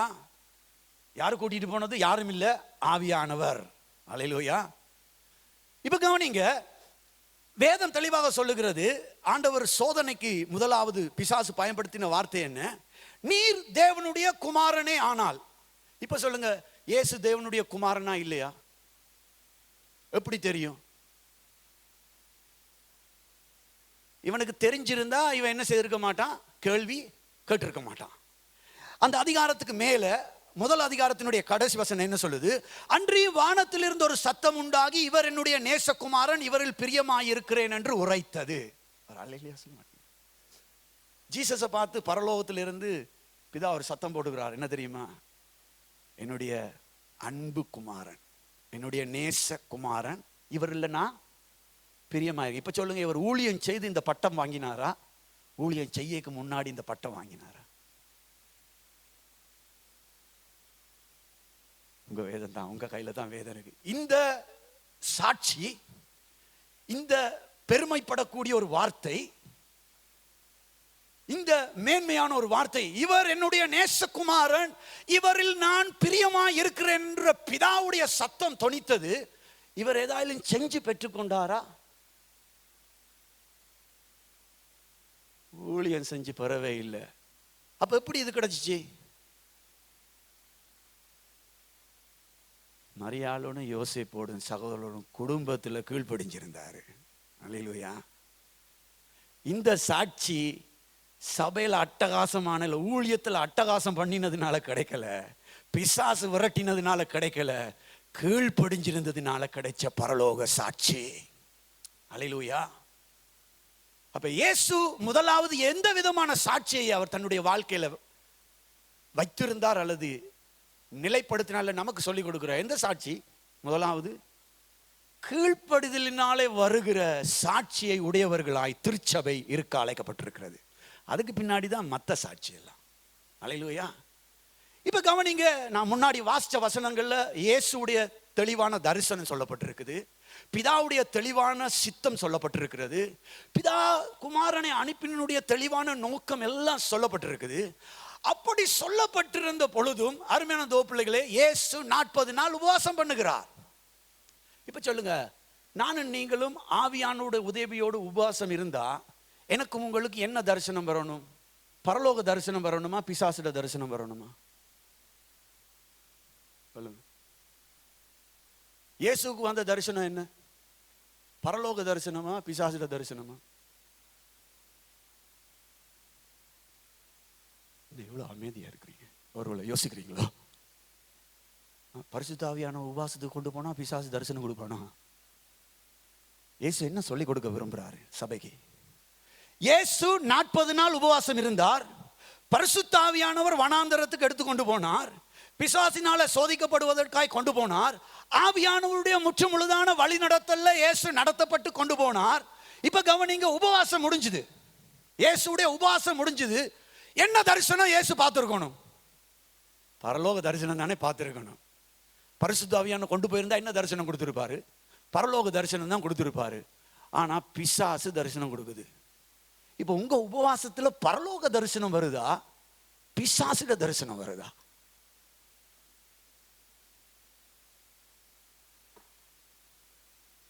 இங்கதான் ப்ராப்ளமே ஸ்டார்ட்.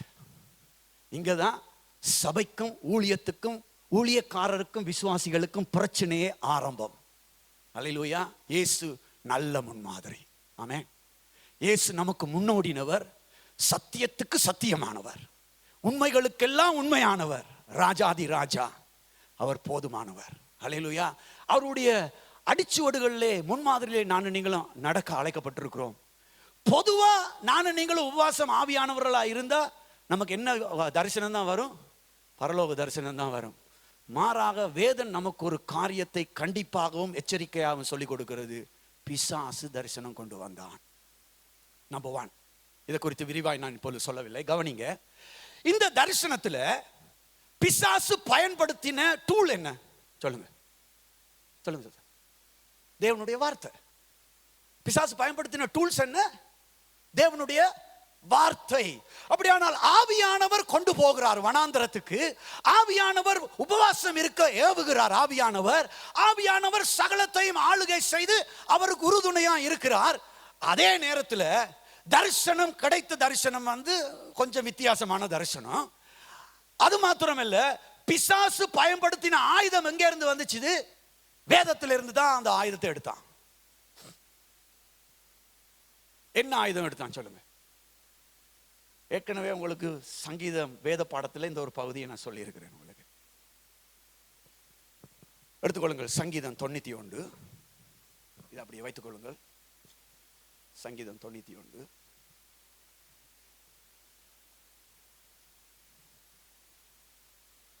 வாசிங்க சிஸ்டர்.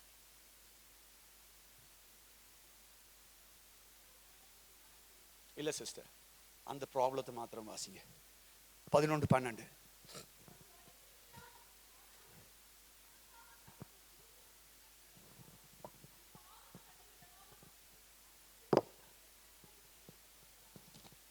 இப்ப மத்தேயு சுவிசேஷத்தை வாசிங்க. ஆண்டவருக்கு என்ன சொன்னான் பிசாசு? 6வது வசனம், 4:6.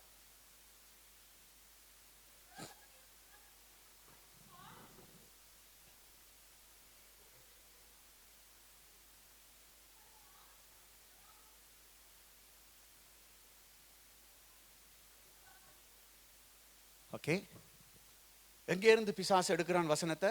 சங்கீதம் 91 இருந்து எடுத்து என்ன செய்கிறான்? ஆண்டவரோடு கூட ஆண்டவரை சோதிக்கிறான். உபவாசத்தில் இருந்த ஆண்டவருக்கு கிடைச்ச தரிசனம் எங்கே இருந்து வந்துச்சு? சங்கீதம் 91, 11, 12. இப்ப கவனிங்க, விசுவாசிகள் நன்றாய் கவனிக்கணும். பிசாசு எங்கே இருந்து உபவாசத்தில் தரிசனத்தை கொண்டு வந்தான்? ஆண்டவராகிய இயேசுவுக்கு வேதத்திலிருந்து தான் கொண்டு வந்தான். இப்ப கவனிங்க, ஆண்டவரை பற்றின காரியங்கள் தெளிவான தரிசனம் ஏற்கனவே சொல்லப்பட்டிருக்கா இல்லையா? நாங்க முன்னாடி யோவான வாசிச்சதுல நாம் பார்த்தோம். அவர் என்ன நோக்கத்துக்காக, எந்த சித்தத்துக்காக, எதை செய்வதற்காக, எப்படி எல்லாம் கிரியை நடப்பிக்கணும் என்ற தெளிவான காரியத்தை முன்னாடி வாசிச்சிருக்கிறோம். இப்ப பிசாசு என்ன செய்கிறான்? வேதத்திலிருந்து ஒரு தரிசனத்தை கொண்டு வருகிறான். என்ன தரிசனம் கொண்டு வருகிறான்? அவர் என்ன செய்ய விரும்புறான்? சீக்கிரமா அவருக்கு ஒரு நல்ல ஒரு பொசிஷன் கொடுக்க விரும்புறான். சீக்கிரமா நல்ல பொசிஷன் கொடுக்க விரும்புறான். இப்ப கவனிங்க ஆண்டவருடைய பிள்ளைகள், ஏன் இந்த வார்த்தையை ஆண்டவர் நிராகரித்தார், டினாய் பண்ணினார், புறக்கணிச்சார்? வாய் ஒவ்வொரு விசுவாசியும் திருச்சபையில் அறிந்திருக்கணும். ஏன் கர்த்தராகிய இயேசு கிறிஸ்துவானவர் இந்த வார்த்தை சரி, ஒரு பிழையும் கிடையாது, இந்த வார்த்தையை ஏன் ஆண்டவர் நிராகரித்ததை பரிசுத்த ஆவியானவர் மத்தேயு எழுதின சுவிசேஷத்தில் எனக்கா உனக்கா எழுதி வைத்திருக்கிறார். ஏன்? கவனிங்க, இந்த மத்தியான வேளையில வேதாகமத்துல, வேதாகம அதிகாரத்துல இடையிடையே வசனத்தை நோண்டக்கூடாது. விசுவாசிகள், ஊழியர்களும் ஜாக்கிரதை. சொல்ற விளங்குதா? அதிகாரத்தை ஒழுங்கா படிக்கணும், வேதத்தை ஒழுங்கா படிக்கணும். நான் படிச்சா முற்றிலும் தேறினவனால நான் இன்றைக்கு வரைக்கும் கற்றுக்கொண்டு இருக்கிறேன். உங்களுக்கு சொல்லுகிறேன் அன்பாய், ஒரு காரியத்தை நீங்கள் தொடுவீர்களானால் அந்த அதிகாரம், அந்த சம்பவம், அந்த சூழ்நிலை யாருக்காக, ஏன், எப்ப, எதற்காக சொல்லப்பட்டது என்றதை அறிந்த பின்னாடி தான் நீங்கள் என்ன செய்யணும்? உபயோகிக்கணும். அல்லாமல் போனால் இயேசு சொன்ன மாதிரி அப்பாலே போ சாத்தானே என்று சொல்ல வேண்டிய ஒரு நிலைக்கு தள்ளப்படுவோம். இயேசு சிம்பிளா அவனை ஜெயிச்சார். என்ன சொன்னாரு? அப்பாலே போ. ஏன் ஆண்டவர் அப்படி சொன்னார் சொன்னால், அருமையான தோப்பிள்ளைகளே, இந்த வார்த்தை, இந்த 91வது சங்கீதத்தில் இந்த 2 வசனங்கள் எதனுடைய அடிப்படையின் கீழ் கம்பைன் பண்ணிருக்குன்னு சொன்னா, அங்க பாருங்க, உன்னதமானவர் மறைவில் இருக்கிறவன் சர்வ வல்லவருடைய நிழலில் தங்குவான்.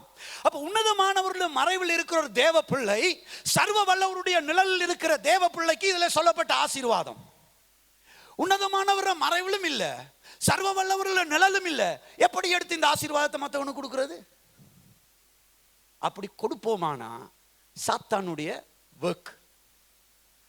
அங்க கீழே பாருங்க 9வது வசனம், எனக்கு அடைக்கலமாய் இருக்கிற உன்னதமான கர்த்தரை தாவரமாய் கொண்டாய், ஆகையால்.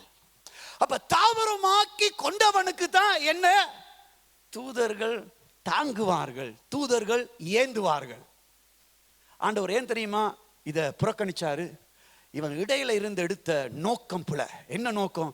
இந்த வார்த்தை கொடுத்தது நோக்கம் என்ன? அவருடைய மறைவில் இருக்கிறவனுக்கும் அவருடைய தாபரத்தில் இருக்கிறவனுக்கும் அவரையே கர்த்தராய் கொண்டவனுக்கும் தான் இது சொல்லப்பட்டிருக்குதே தவிர, இடையில இருந்து எடுத்து நோண்டி எடுத்து அங்க வாக்கு கொடுக்கிறதுக்காக சொல்லப்படலை. இது உப்பரிகையில் நடந்த விஷயம்.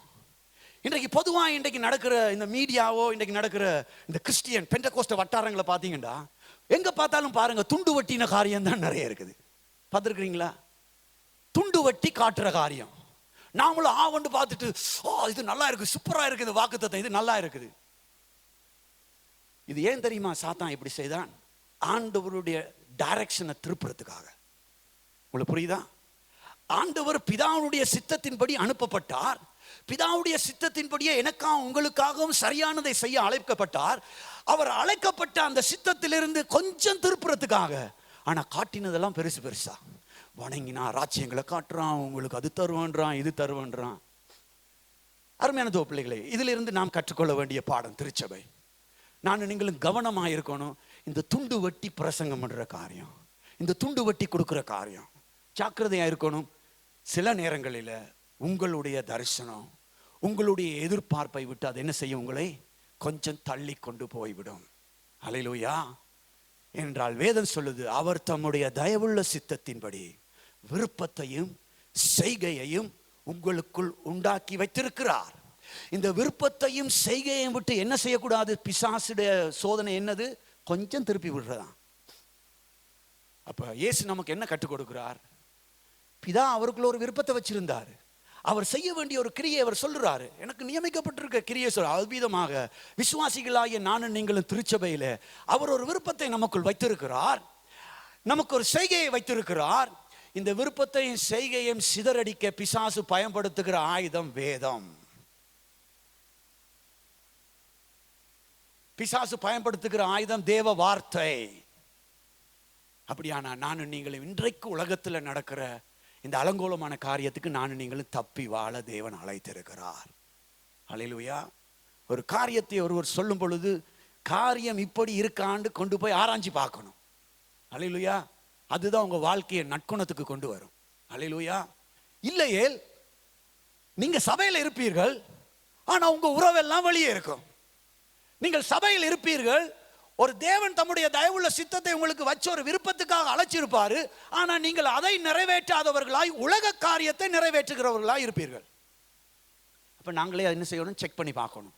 நான் உள்ள இருந்தாலும் எந்த வேலையை நான் செய்கிறேன், எந்த சித்தத்தை நான் செய்கிறேன், யாருடைய கிரியையை நான் நடப்பிக்கிறேன். இயேசு எதுக்கு இடம் கொடுக்கல? சாத்தான் ஏவின வேலைக்கு இடம் கொடுக்கல. அவர் பிதாவுடைய வேலையை செய்தார். இயேசுவுக்குள்ள ஏற்கனவே ஒரு தரிசனம் இருந்துச்சு. இவர் எப்படி பாருங்க, கிரியேட் பண்ணி எப்படி கொண்டு வர. நீங்க வடிவா பாத்தீங்கடா, என்ன கிரியேட்டிவி பாருங்க, சூப்பரா இருக்குன்னு. கொஞ்சம் எல்லாம் கொண்டு போய் காட்டுறானே, எவ்வளவு சூப்பர்னு. நம்ம ஆட்கள்டா மலையில ஏறி இருப்போம். இன்னைக்கு சில பாட்டுகளை பார்த்தீங்கன்னா மலையில இருந்தெல்லாம் பாடுறான். வேதம் சொல்லுது மலையில கொண்டு போய், உப்பரிகளை கொண்டு போய். ஆமா, இன்றைக்கு இருக்க காலகட்டத்தை பார்த்தீங்கன்னா நிறைய பேரை மலையில ஏற்றிட்டான். நாம் இதெல்லாம் கவனிக்கிறது இல்லை. நானும் நீங்களும் மலைக்கு ஏறாது இருப்போமாக. அல்லேலூயா. சீயோன் மலைக்கு ஏறுகிறவன் இந்த மலையில எல்லாம் ஏற மாட்டான். அல்லேலூயா. சீயோன் மலையை குறித்த தரிசனம் இருக்கிறவனுக்கு இந்த உலகத்தில் இருக்கிற மலையில ஏற மாட்டான். கவனிங்க, பிசாசு நான் வடபர்வதத்துக்கு நேராக ஏறுவேன், சிங்காசனத்தில் வந்து உட்காருவேன் என்று சொல்லி அந்த பர்வதத்தை அங்க ஆசைப்பட்டதினால ஆண்டவர் அங்க இருந்து என்ன செஞ்சாரு? பிசாச அங்க இருந்து கீழே தள்ளினார். அவன் ஆண்டவர் உயரமும் உன்னதமானவர் சிங்காசனத்தில் இருக்கிறாரு, அந்த பர்வதத்துக்கு ஏறணும் பிசாசு ஆசைப்பட்டான். ஆண்டவர் அங்க இருந்து தள்ளினான். பூமிக்கு வந்த பின்னாடி அவன் என்ன செய்தான் தெரியுமா? இந்த பூமியில எங்கெல்லாம் மலை இருக்குதோ அங்கெல்லாம் ஏறி உட்கார்ந்துட்டு இருக்கிறான். இதை பார்த்தீங்கன்னு சொன்ன இந்த ரிலிஜியஸுக்குள்ள போய் பார்த்தீங்கன்னா இந்த பூமியில இருக்கிற மலைக்கு மேல யார் இருக்கிறன்னு சொன்னா அவனுடைய ஆட்சி பீடம் தான் இருக்குது. விக்கிரகங்களும் தோப்பு விக்கிரகங்களும் தான் இருக்குது. அங்க அவனுக்கு இடம் கிடைக்கல. அதனால இந்த பூமியில இப்ப எங்க இடம் கிடைச்சிருக்கு? அவருக்கு மலையில கிடைச்சி. நம்ம ஆட்களும் என்ன செய்யறோம்? அந்த மலைக்கு தான் போறோம். மலைக்கு போகாதீங்க, இயேசுட்ட வாங்க. அல்லேலூயா.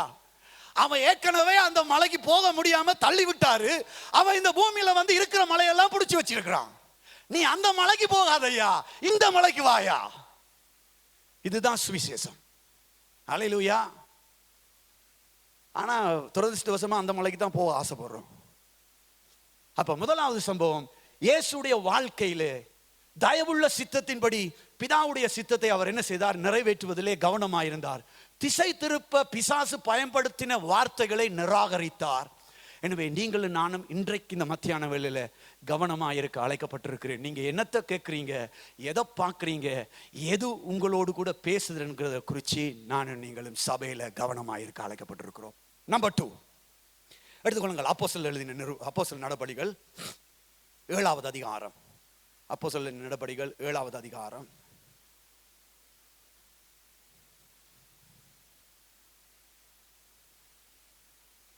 இருபத்தி 23 சகோதரி 25 வரைக்கும் வாசிங்க சகோதரி.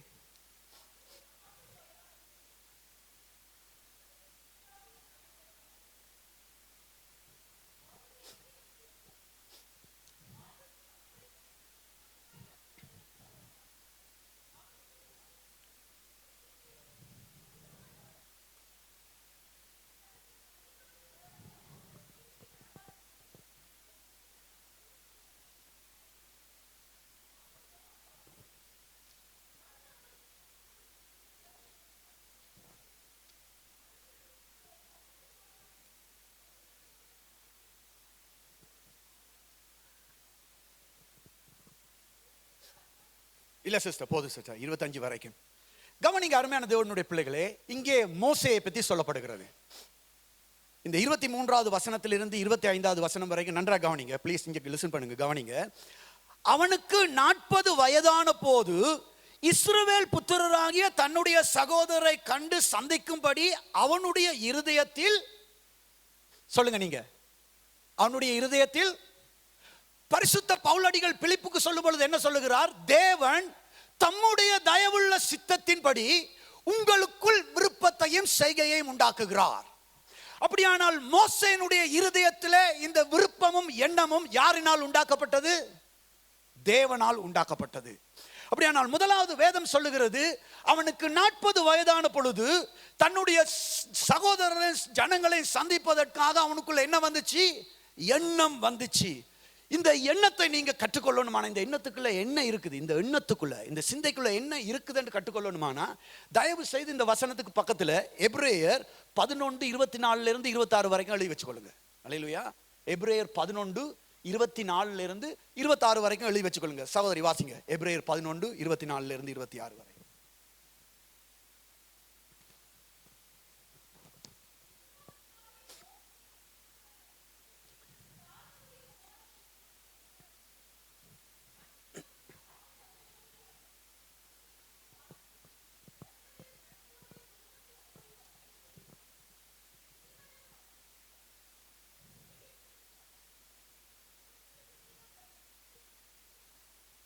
கவனிங்க, வேதம் தெளிவாக சொல்லுகிறது, மோசேக்குள்ள தேவன் ஒரு எண்ணத்தை உண்டாக்கினார்.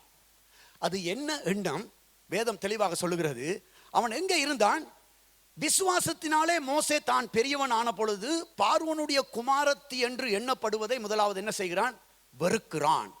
இரண்டாவது, அனுத்தியமான பாவ சந்தோஷங்களை அனுபவிப்பதை பார்க்கலும் தேவனுடைய ஜனங்களோட துன்பத்தை அனுபவிப்பதை தெரிந்து கொள்ளுகிறான். கவனிங்க, அவனுக்கு எண்ணம் வந்த உடனே முதலாவது வெறுக்கிறான், இரண்டாவது அவன் தெரிந்து கொள்ளுகிறான்.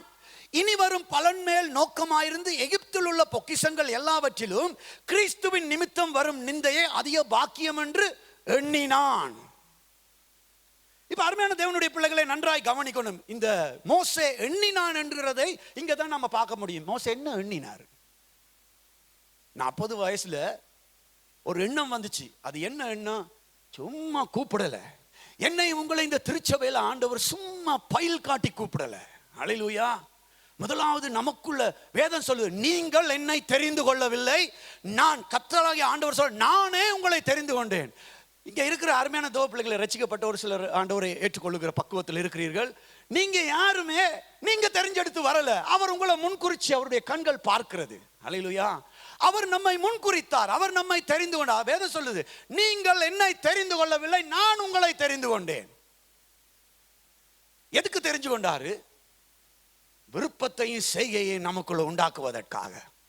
அல்லேலூயா. எனவே மோசேயினிடத்தில் இருந்த குணம் என்ன? முதலாவது அவர் என்ன செய்தார்? வெறுத்தார். அப்ப தெரிந்து கொண்டு உள்ளே நாம் வரும் பொழுது நமக்கு என்ன இருக்கணும்? எதுல வெறுப்பு இருக்கணும்?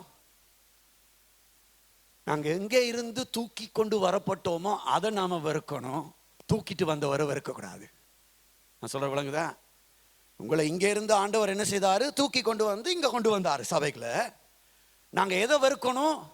கொண்டு வந்த இடத்தை வெறுக்க கூடாது. இருந்த இடத்தை நாம் என்ன செய்யணும்?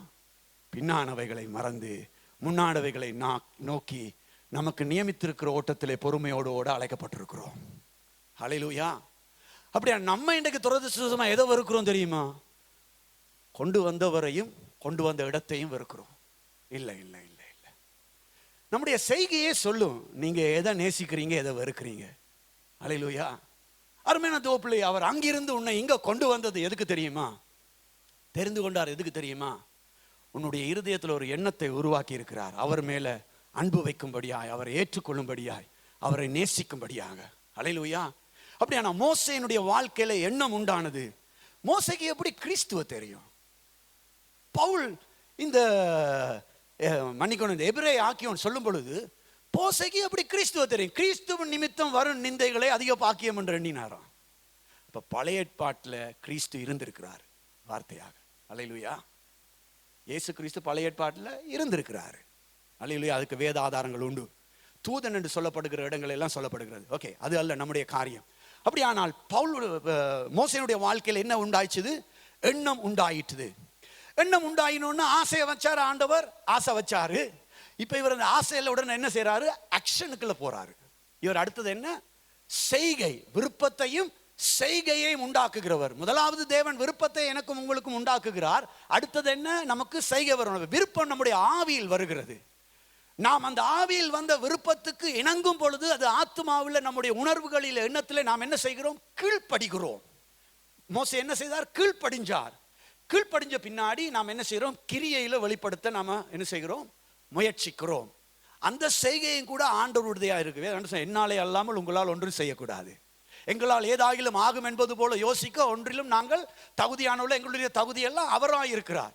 என்னை பலப்படுத்துகிற கிறிஸ்துவினால எல்லாம் செய்ய முடியும் என்று அவர் வேதமே சொல்லுகிறது. அப்படியானால் இவ்விதமாய் மோசேனுடைய அழைப்பு பாருங்க, மோசேக்கு உண்டான வாஞ்சையை பாருங்க. இப்படிப்பட்ட மோசே 24வது வசனத்தை கவனிங்கள் நன்றாய். அப்பொழுது அவர்களில் ஒருவன் அநியாயமாய் நடத்தப்படுகிறதை அவன் கண்டு அவனுக்கு துணை நின்று எகிப்தியனை வெட்டி துன்பப்பட்டவனுக்கு நியாயம் செய்தான். இப்ப உடனே மோசே என்ன ஆக்ட் ஆகினார்? அவருக்கு என்ன வந்துச்சு? ஜனங்களை சந்திக்கணும் எண்ணம் வந்துச்சு. ஆனா எபிரேயன் ஆக்கியோன் சொல்லுகிறார், அவன் என்ன வெறுத்தார், இப்ப தள்ளி விட்டாரு, நேசிச்சார், எபிரேயர் ஆக்கியோன் சொல்லுகிறார். இப்ப உடனே மோசே என்ன ஒர்க் பண்ணினாரு? வசனம் சொல்லுது, இது தேவனுடைய கிரியையா? துன்பப்படுகிற ஒருத்தனை பார்த்து இன்னொருத்தனை வெட்டி போட்டு இவனை காப்பாத்துறது, இது தேவன் கொடுத்த வேலையா? இது தேவன் செய்கிற செய்கையா? யோசிச்சு பாருங்க. இது தேவன் செய்கிற செய்கையா? இல்ல, இது தேவனுடைய செய்கை அல்ல. அப்ப ஏன் மோசே இதை செய்தார்? இவ்வளவு தீவிரமாய் ஆண்டவர் அவனுக்குள்ள ஒரு வாஞ்சையை உண்டாக்கி, தயவுள்ள சித்தத்தின்படி விருப்பத்தை உண்டாக்கி இருக்கும் பொழுது எல்லாத்தையும் விட்டுட்டு வந்த மோசே ஏன் இதை செய்தார்? What the purpose? இந்த ஆக்ஷனுக்கு, இந்த கிரியைக்கு அதுக்கு நோக்கம் என்ன? அடுத்த வசனம் சொல்லுது, தன்னுடைய கையினாலே தேவன் தங்களுக்கு ரட்சிப்பை தருவார் என்று தன்னுடைய சகோதரர் அறிந்து கொள்வார் என்று அவன் நினைத்தான். இதுதான் எங்க பிரச்சனை, இதுதான் சபை பிரச்சனை, இதுதான் ஊழியக்காரருடைய பிரச்சனை, இதுதான் விசுவாசிகளுடைய பிரச்சனை, இதுதான் லீடர்ஸ் தலைமைத்துவத்தில் இருக்கிற பிரச்சனை. என்ன பிரச்சனை? விருப்பத்தை உள்ள வச்சாரு, செய்கையை அவர் உருவாக்கும் வரைக்கும் நாம் என்ன செஞ்சிருக்கணும்? கொஞ்சம் பொறுமையா காத்திருந்திருக்கணும். ஆனா இவர் என்ன செய்தாரு? நான் தான் ஆளு, உங்களை காப்பாத்துற ஆளு நான் தான். ஐ அம் த preacher, I am the leader, நான் தான்ப்பா. கொஞ்சம் காட்டுறதுக்காக இவர் என்ன செஞ்சாரு? முயற்சி செய்து நினைச்சார் என்று வேதம் சொல்லுது. மோசே ஏன் அந்த வேலையை செய்தாரு? மோசே ஏன் அதை நினைத்தாரு? உங்களுக்கெல்லாம் நான் காட்டணும் who I am. நான் தான் உங்களோட ரட்சகன். ஜனங்கள் எல்லாம் பார்த்தாங்களா? உங்க பைபிளை பாருங்க, கடைசி என்ன சொல்லுது? ஜனங்கள் எல்லாம் கண்டாங்களா? இவர் நினைச்சதை ஜனங்கள் பார்த்தாங்களா? சொல்லுங்க. 25வது வசனத்தில் கடைசி பகுதி,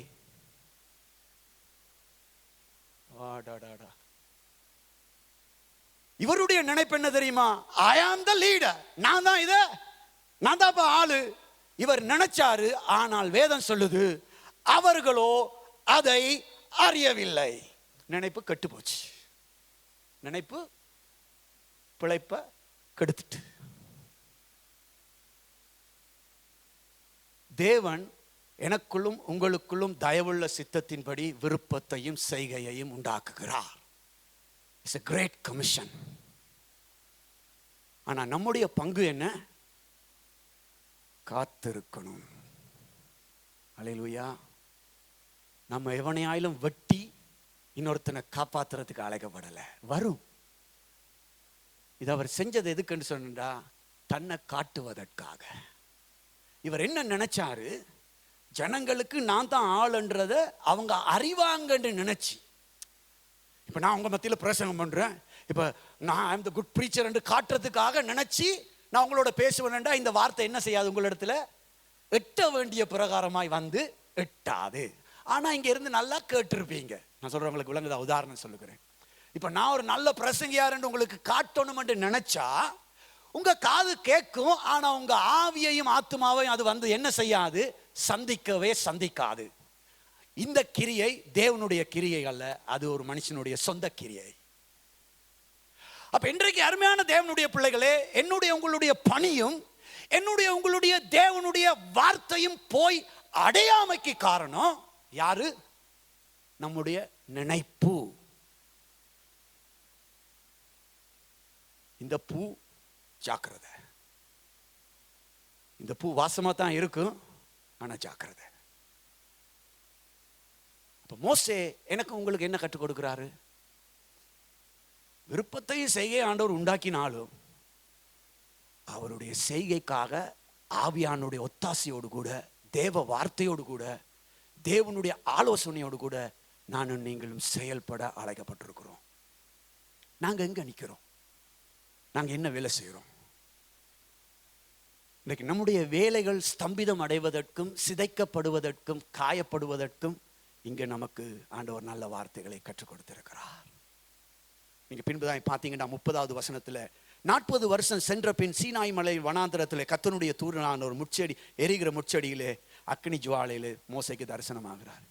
இதுக்கு பின்னாடி தான் மோசைக்கு என்ன தேவைப்பட்டுச்சுது?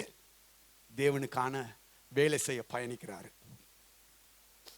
அப்ப அருமையான தேவனுடைய பிள்ளைகளை, முதலாவது நாம் பார்த்தோம், இயேசுவானவர் வார்த்தையிலிருந்து வரக்கூடிய விபரீதங்களையும் நயவசனிப்பு நஞ்சுத்தன்மையான காரியங்களை எப்படி நிராகரித்தார். நம்பர் 2, மோசே இவ்விதமான ஒரு மேன்மையான அழைப்பை ஏற்றுக்கொண்டு எல்லாவற்றையும் அரண்மனையை விட்டுட்டு வந்தார். நம்ம வந்திருக்க மாட்டோம். என்ன நல்ல சொத்து சுகம் வேலை சம்பாத்தியம் இருந்தால் விட்டுட்டு வருவோமா? நீங்க ஒருவேளை நல்லவங்களா இருக்கலாம். நான் யோசிப்பேன், இதெல்லாம் விட்டுட்டு இல்லை இதோடைய நான் செய்கிறேன். எகிப்து அரண்மனையில இருந்தே நான் செய்கிறேன். நம்ம என்ன சொல்லியிருப்போம்? பரவாயில்ல ஆண்டவர், உங்களுக்கு வேலை செய்கிறேன், அதுவும் தேவை இதுவும் தேவை, ரெண்டையும் வச்சிருந்திருப்போம். சொல்றவங்களுக்கு விளங்குதா? சம்பாதிக்க கூடாதுன்னு சொல்லல, ஆனா பிரியோரிட்டி தேவனுக்கு, முதலிடம் தேவனுக்கு. அல்லேலூயா. அப்படியானா மோசே நமக்கு சொல்லி தருகிற பாடம், நான் எப்படி இருக்கிறோம் என்றதை நம்ம கவனிக்கணும். நாம காண்பிக்கணும் என்று நினைச்சா அது ஒரு பொழுதும் எல்லைகளை சந்திக்காது, பட்டணங்களை சந்திக்காது, எந்த ஒரு ஜனத்தையும் போய் சென்றடையாது, ராட்சியமாகாது, ஒரு ஜனக்கூட்டமாய் மாறாது. பிரச்சனை இருந்து கொண்டே இருக்கும். என்ன பிரச்சனை? மோசே ஓடி ஒளிச்சு கொண்டார், மீதியான் தேசத்துல போய் ஒளிச்சு கொண்டார். அப்ப இங்க ஒரு மிரட்டுதல் வருது. என்ன மிரட்டுதல் தெரியுமா? நீ நேற்று வெட்டி கொண்டு நியாயம் செஞ்சது போல எங்களையும் கொல்ல பார்க்கிறாயோ. ஒரு மிரட்டல் வஞ்சித்தா இல்லையா? இப்ப இந்த மிரட்டலுக்கு ஏன் இவர் பாய்ந்தாரு? பவுல் என்ன சொன்னாரு பிலிப்புக்கு? மருளாதிருங்கள். பவுல் என்ன சொல்லி கொடுத்தாரு? மருளாதிருங்கள். இவர் மறண்டு போனார். இது காரணம் என்ன? அவர் தன்னுடைய சொந்த கிரியை வெளியே கொண்டு வந்தார். கடைசியாக 3வது காரியம், ஆபிரகாமுடைய வாழ்க்கை. எடுத்துக்கொள்ளுங்கள், அதே அதிகாரம் 7வது அதிகாரம் 7வது அதிகாரம் 1 மிகவும் வேகமாய் வாசிங்க சகோதரி, 5வது வசனம் வரைக்கும்.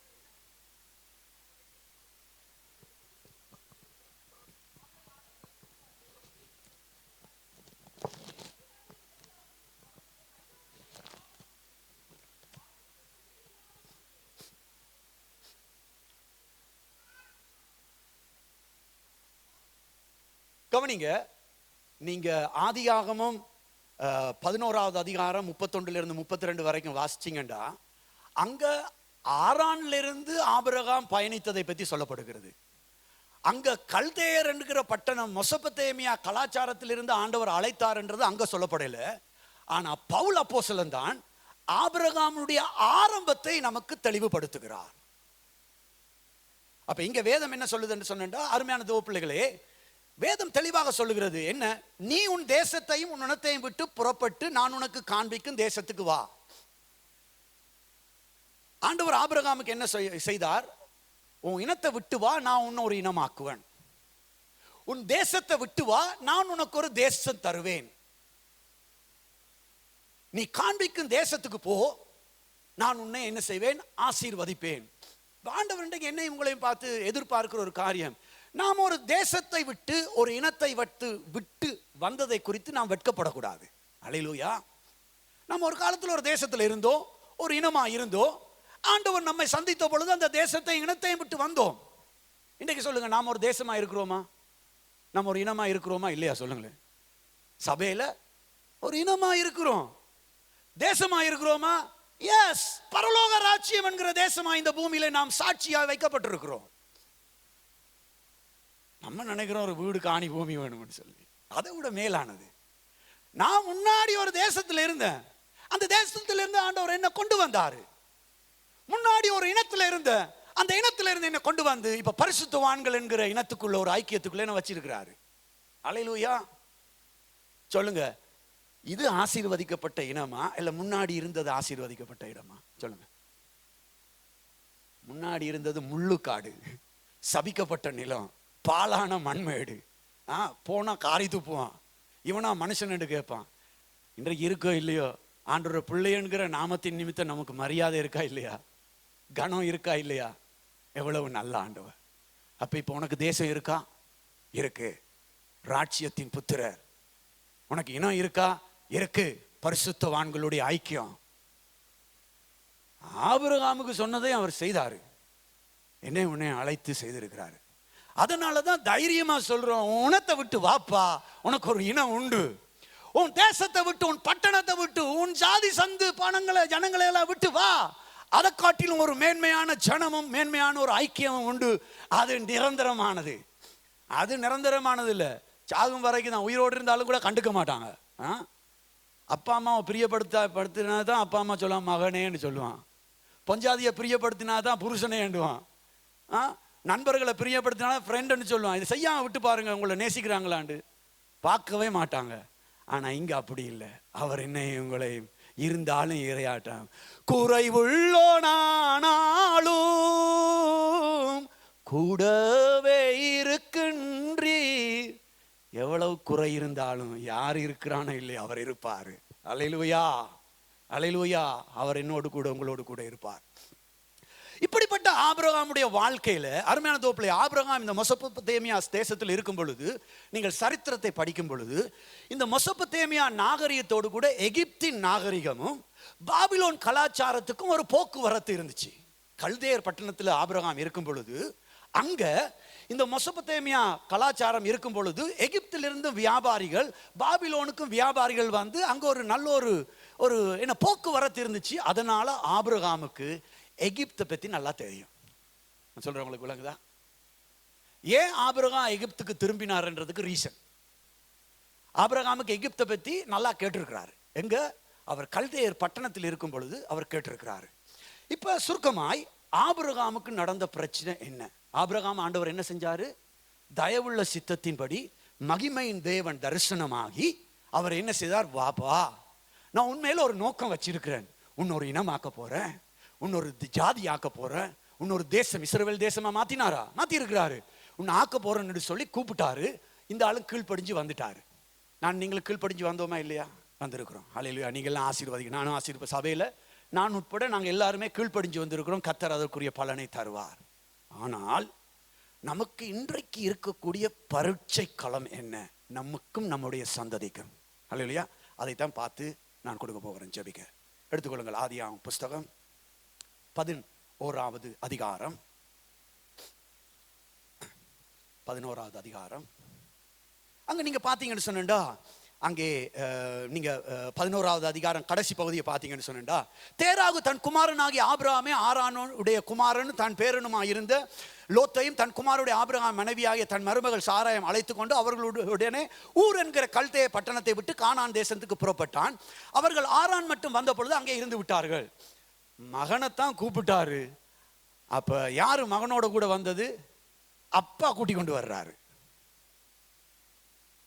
ஆபிரகாமுக்கு தான் தரிசனம் கிடைச்சி, பரவாயில்ல பரவாயில்ல மகனே, நானும் உன்னோட வர்றேன்ப்பா.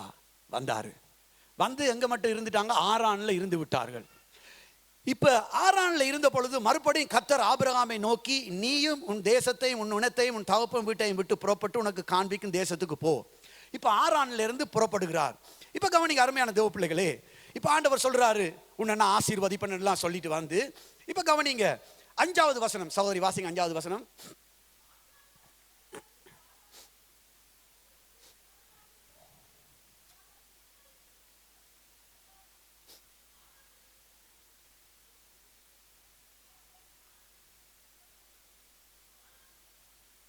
ஹல்லேலூயா. ஆண்டவருக்கு கை தட்டுங்க.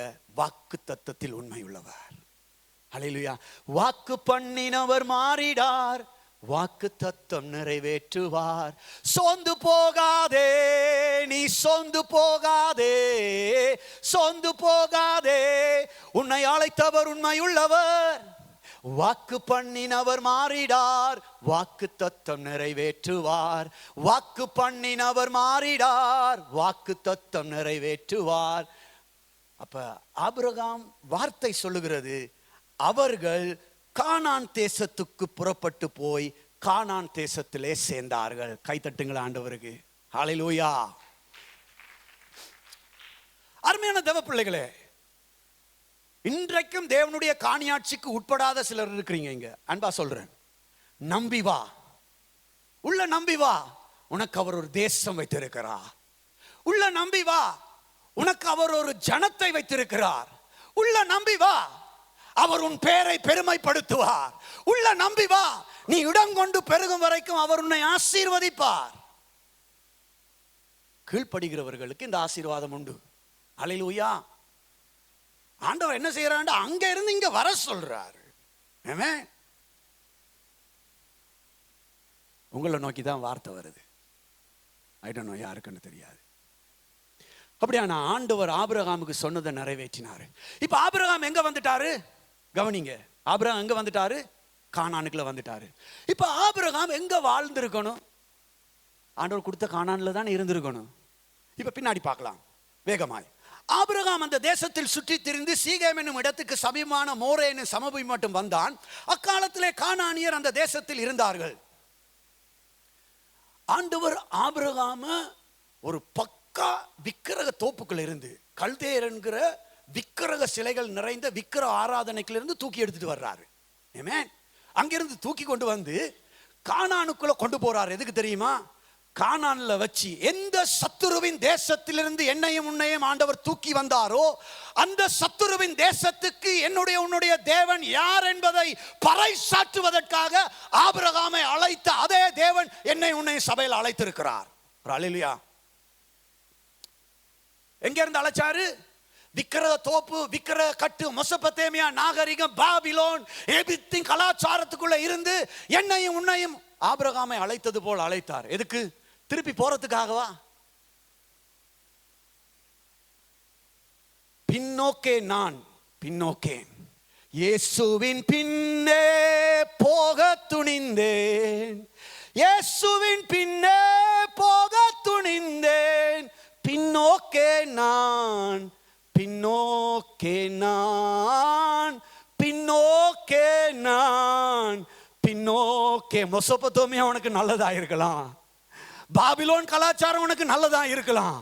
ஆனா யாரெல்லாம் ஆண்டவரை நம்பி பின்னோக்கேன் என்று அவரை நம்பி வந்த ஜனம் சபையை வெட்கப்பட்டு போக விட மாட்டார். அதற்கு நீங்களும் நான் இன்றைக்கு சாட்சியா இருக்கிறோம். அல்லேலூயா. ஆனா துரதிர்ஷ்டவசமா சாத்தான் பயங்கர தந்திரசாலி. ஆண்டவர் அங்கிருந்து தூக்கினது ஆண்டவர் தன்னுடைய நாமத்தை மகிமைப்படுத்த, இவனை வெட்கப்படுத்துறதுக்காக. ஆண்டவர் தூக்கினது எதுக்கு தெரியுமா? அவன் இருந்த இடத்துல வெட்கப்படுத்துவதற்காக. ஆனா மாறாக அருமையான தேவப்பிள்ளையே, இவனுக்கு வந்த சோதனை கானானுக்குள்ள இருந்து கொண்டு கொஞ்சம் கொஞ்சமா கானானை விட்டு என்ன செய்கிறான்? விலகி போறதை பார்க்கிறோம். வசனம் அப்படிதான் சொல்லுது. ஆபிரகாம் அந்த தேசத்தில் சுற்றி திரிந்து சீகேம் என்னும் இடத்துக்கு சமீபமான மோரே என்னும் சமபூமி மட்டும் வந்தான். அக்காலத்திலே கானானியர் அந்த தேசத்தில் இருந்தார்கள். கர்த்தர் ஆபிரகாமுக்கு தரிசனமாகி உன் சந்ததிக்கு இந்த தேசத்தை கொடுப்பேன் என்றார். அப்பொழுது அவன் தனக்கு தரிசனமான கர்த்தருக்கு அங்கே ஒரு பலிபீடம் கட்டினான். நம்பர் 1, கர்த்தரை தொழுது கொண்டானா? தொழுது கொண்டான். அதன் பின்புதான் அருமையான தோப்பிள்ளையே, பின்பு அவன் அவிடம் விட்டு பெயர்ந்து பெத்தேலுக்கு கிழக்கே இருக்கும் மலைக்கு போய் பெத்தேல் தனக்கு மேற்காகவும் ஆயி கிழக்காகவும் இருக்க கூடாரம் போட்டு கர்த்தருக்கு ஒரு பலிபீடத்தை கட்டி கர்த்தருடைய நாமத்தை தொழுது கொண்டான். இன்னொரு கொஞ்சம் மூவ் பண்ணி 9வது வசனம், அதன் பின் ஆபிரகாம் புறப்பட்டு தெற்கே பிரயாணம் பண்ணி கொண்டு அந்த தேசத்தில் பஞ்சம் வந்த பொழுது எகிப்துக்கு சமீபமாய் வந்தார். எகிப்துக்கு சமீபமாய் வந்தார். கொடுத்தது காணா, அங்க இருக்க இஷ்டம் இல்லை, கொஞ்சம் கொஞ்சமா நகர்த்தப்பட்டு எங்க வர்றாரு? எகிப்துக்கு சமீபமா வந்துட்டாரு. இப்ப எங்க வாழ்க்கை எங்க இருக்குது?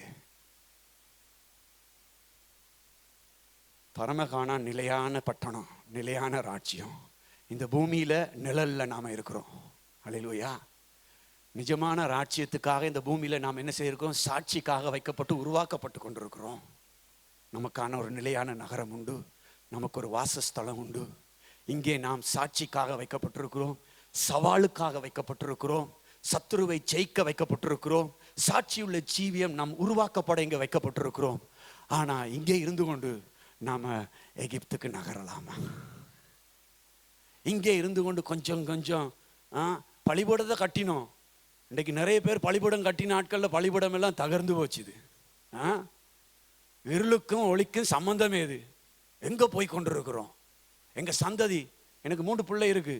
ஒரு பிள்ளைய விட்டா ஒரு சந்ததியே முடிஞ்சு. ஒரு பிள்ளை தவறான ஒரு காரியத்தை தெரிஞ்செடுத்து உலகத்துக்கு போனா ஒரு சந்ததியே அவுட். 3 பிள்ளையும் பத்திரமாக்கினா 3 சந்ததி. நான் ஒரு சந்ததி, என் பிள்ளைகள் 3 சந்ததி. அப்ப ஆண்டவர் சந்ததிகளை உருவாக்க அழைச்சாரு. எனக்காக ஜபிங்க, நான் உங்களுக்காக ஜபிக்கிறேன். நம்முடைய பிள்ளைகள் ஒரு சந்ததி. ஒரு புள்ள விலகி போச்சுதண்டா ஒரு சந்ததியை அவுட். அதுக்கு பிறகு என்ன செய்ய முடியும்? ஆண்டவர் சந்ததிகளை உருவாக்க அழைத்திருக்கிறாரு. அப்படியா இவன் என்ன செய்யறான்? கொஞ்சம் கொஞ்சமா எகிப்துக்கு போறதை பார்க்கிறோம். அது மாத்திரமல்ல, வசனம் சொல்லுது, எகிப்துக்கு சமீபமாய் வந்த போது தன் மனைவி சாராயை பார்த்து, நீ பார்வைக்கு அழகுள்ள ஸ்திரீ என்று அறிவேன், எகிப்தியர் உன்னை காணும் போது இவள் அவனுடைய மனைவி என்று சொல்லி என்னை கொன்று போட்டு உன்னை உயிரோட வைப்பார்கள். இப்ப இவர் எகிப்துக்குள்ள போயிட்டாரா இல்லையா? சொல்லுங்க, உங்க பைபிளை பார்த்து சொல்லுங்க. எகிப்துக்குள்ள போயிட்டாரா இல்ல எகிப்துக்கு சமீபமா இருக்கிறாரா? வசனம் சொல்லுது எகிப்துக்கு சமீபமாய். 11வது வசனம், எகிப்துக்கு சமீபமாய் வந்தபோது இன்னும் எகிப்துக்குள்ள போகல. வைஃபுக்கு அட்வைஸ் பண்றாரு, அப்பா எகிப்துக்கு போனா உன்னை தூக்கிடுவாங்க, எனக்கு பொண்டாட்டி இருக்காது, அதனால நீ என்ன சொல்லு, சகோதரி என்று சொல்லு, உனக்கு சேவ் எனக்கு சேவ். எகிப்துக்கு போகல. கவனிங்க, வெரி இம்பார்ட்டன்ட் பாயிண்ட். எகிப்துக்கு போகல. எப்படி இவருக்கு எகிப்துல பொண்டாட்டியை தூக்குவாங்கன்னு தெரியும்? எகிப்துக்கு ஆபிரகாம் போகல. எகிப்துல தன்னுடைய பொஞ்சாதியை தூக்குவாங்க என்கிற காரியம் எப்படி ஆபிரகாமுக்கு தெரியும்? How? மெசொப்பொத்தேமியா நாகரிகத்துல கல்தேர் பட்டணத்தில் இருக்க கூட எகிப்துக்கும் பாபிலோனுக்கும் நடந்த போக்குவரத்து அந்த சந்தையில அவங்கள பத்தி இவர் நல்லா அறிஞ்சிருந்தாரு. ஓகேயா? இவர் எகிப்துக்கு போகல, ஆனா பழைய வாழ்க்கையில் இருக்கும் பொழுது எகிப்து எப்படிப்பட்டது என்றதை அறிந்திருந்தார்.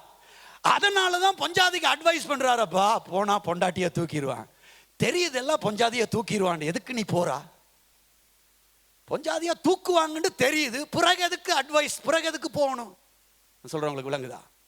இன்றைக்கு கிறிஸ்தவ வாழ்க்கை இப்படிதான் இருக்கு. தெரியும் போனா தூக்கிடுவான், தெரியும் போனா இழந்துருவேன், தெரியும் போனா நம்ம நிர்மூலமாக்கிடுவோம். ஆனா நாம என்ன செய்யறோம்? அட்வைஸ் பண்ணி கொண்டு போறோம். அட்வைஸ் பண்ணி கொண்டு போனது என்ன நடந்துச்சுன்னா, பஞ்சாதியை தூக்கிட்டான். நான் இதோட நிறுத்துறேன். பாஸ்டர் உட்கார்ந்து இருக்கிறாரு. 3 காரியங்களை குறித்து உங்களுக்கு சொல்லியிருந்தேன். பரிசுத்த பவுல் அடிகள் பிலிப்பு பட்டணத்துக்கு ஒரு உற்சாகபூர்வமான ஒரு திடகாத்திரமான வார்த்தை சொன்னாரு. மருண்டு போகாதரு. அல்லேலூயா. தேவனுடைய ராஜ்யத்துக்குள்ள இருக்கிற நீ இருக்கிற சூழ்நிலையை பார்த்து எகிப்துக்கு தேடி போகாத. எகிப்து அங்க மோசமான இடத்துல இருந்து தான் வந்தாய். நானும் என் சந்ததியும் போகவே கூடாது. நீங்க ஆபிரகாம் ஒரு வார்த்தை சொல்றாரு, எலியாசா, நான் விட்டு வந்த இடத்துல மாத்திரம் எனக்கு என்ன செய்யாத, மாப்பிள்ளை பாத்துறாதடா, மன்னிக்கணும், பொம்பளை பாத்துறாத. அப்புறம் அங்க மாத்திரம் போகாத. அவன் கேட்கிறான், ஒருவேளை நான் போய் யாரும் பொண்ணு தரலண்டா போகலாமா? பொண்ணு தந்தாலும் சரி தராட்டிக்கும் சரி, அங்க நீ என்ன செய்யாத, போகவே போகாத. ஆபிரகாமுடைய கான்ஃபிடன்ட் பாத்தீங்களா? விட்டு வந்த தேசத்தை நான் நினைப்பதில்லை. இதுதான் அருமையான தேவ பிள்ளையே. தேவன் தயவுள்ள சித்தத்தின்படி விருப்பத்தையும் செய்கையும் உங்களில் உண்டாக்கி இருப்பாரானால் அந்த விருப்பமும் செய்கையும் மணவாளன் வரும் வரைக்கும் காத்துக்கொள்ள வேண்டிய ஒரு காரியமாக இருக்கிறது. அல்லேலூயா. இதுல இருந்து நிறைய விஷயங்களை படிக்கலாம். அப்படியானால் பிலிப்புக்கு பவுல் சொல்லும் பொழுது தெளிவாய் சொல்லுகிறார், அவர் தம்முடைய தயவுள்ள சித்தத்தின்படி விருப்பத்தையும் செய்கையும் உங்களில் உண்டாக்கினார். இயேசுடைய வாழ்க்கையை காண்பித்து கொடுத்தேன். எப்படி பிதாவானவர் தன்னுடைய விருப்பத்தையும் செய்கையும் அவரில் நடப்பித்து இயேசு நமக்கு முன்பாதிரி. நம்பர் 1.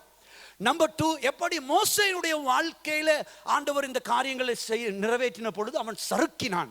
3வது, ஆபிரகாமுடைய வாழ்க்கையிலே ஆண்டவர் அழைத்த பொழுது ஆபிரகாம் என்னவெல்லாம் செய்தாண்டு 3 நபர்களையும் காண்பித்து கொடுத்தேன். இப்ப யாரு தேவை உங்களுக்கு? ஆபிரகாம் தேவையா, மோசே தேவையா, இயேசு தேவையா? நீங்க சொல்லுங்க.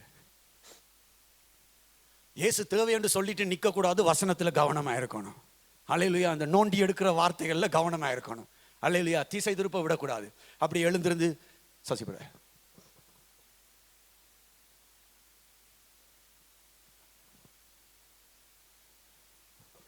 ஆமென். நன்றிப்பா, நன்றி ஆண்டவரே. ஸ்தோத்திரம். ஒரு 2-3 நிமிஷம் தான். ஸ்தோத்திரம். உள்ளத்தால ஆண்டோட பேசுங்க, உள்ளத்தாட ஆண்டு ஒப்பு கொடுங்க. ஆண்டவரே, இந்த காலை வேளையில் உங்களுடைய வார்த்தை எங்களுக்கு நேராய் வந்திருக்கிறது. நான் சொல்றேங்க, இந்த வார்த்தையை எந்த விதத்தில் இப்பொழுது நீங்கள் உள்ளத்தில் ஏற்றுக்கொண்டீங்களோ அந்த விதத்திலே கர்த்தர் உங்களுக்கு காரியங்கள் நடப்பிப்பார். எல்லாம் கண்களை மூடி ஸ்தோத்திரம் பண்ணுங்க. நன்றிப்பா ஆண்டவரே, நாங்கள் நன்றி சொல்லி உம்மை துதித்து ஸ்தோத்தரிக்கிறோம். தகப்பனே, எங்களை தூக்கி எடுத்து ஆண்டவரே இந்த பரலோக ராஜ்யத்துக்குள் அப்பா இந்த உலகத்தில் உம்முடைய பிள்ளைகளாய் வாழும்படி எங்களை சாட்சியாய் கொண்டு வந்து வைத்திருக்கிறீர். ஆண்டவரே, அதிலே நாங்கள் நிலைத்திருக்க எங்களுக்கு உதவி செய்யும். நீங்கள் செய்ய வேண்டிய காரியத்தை செய்கிற பொழுது நாங்கள் செய்ய வேண்டிய காரியத்திலே உம்முடைய சித்தப்படி நாங்கள் செய்ய எங்களுக்கு உணர்வை தாரும், அதில் ஒரு தெளிவை உண்டாக்கும். கொஞ்ச நேரம் ஸ்தோத்திரம் பண்ணுங்க. நன்றிப்பா, நன்றியோடு மை துதித்து ஸ்தோத்தரிக்கிறோம் இயேசுவின் நாமத்தினாலே. இதோ இப்பொழுதும் திசை திருப்ப எழும்பி இருக்கிற அத்தனை சத்துருடைய கிரியைகளும் ஆண்டவரை எல்லாம் எரிந்து சாம்பலாவதாக. திசை திருப்ப எழுப்பி அத்தனை மனுஷ கிரியைகளும் இயேசுவின் நாமத்தில் எரிந்து சாம்பலாவதாக. சபையை உண்டாக்கினவர் நீர், ஜனங்களை ரட்சித்தவர் நீர், சபைக்கு ஆதாரமாய் இருக்கிறவர் நீர். உம்முடைய அந்த ஆதார கரத்துக்குள் ஒப்பு கொடுத்து ஜெபிக்கிறோம். கர்த்தர் நீர் சபையை, சபை மக்களை, குடும்பங்களை கொண்டு செய்ய நினைத்தது ஒன்றும் தடைபடாது. வசனத்தை அனுப்பி இருக்கிறீர், அதை பிடித்து கொண்டு வாழ எங்களுக்கு உதவி செய்யும். வந்திருக்கிற எல்லாரையும் ஆசீர்வதிப்பீராக இயேசுவின் நாமத்தில் பிதாவே. நம்முடைய கர்த்தராகிய இயேசுவின் கிருபையும் பிதாவாகிய தேவனுடைய அன்பும் பரிசுத்த ஆவியோட அந்யோன்யம் நம் அனைவரோடும் கூட இருப்பதாக. எல்லாரும் சேர்ந்து என் ஆத்துமாவே கர்த்தரை ஸ்தோத்தரி, என் உள்ளமே பரிசுத்த நாமத்தை ஸ்தோத்தரி, என் ஆத்துமாவே கர்த்தரையே ஸ்தோத்தரி, கர்த்தர் சவுண்ட் மறவாது. ஆமென். God bless you. கர்த்தர் உங்கள் யாவரையும் ஆசீர்வதிப்பாராக.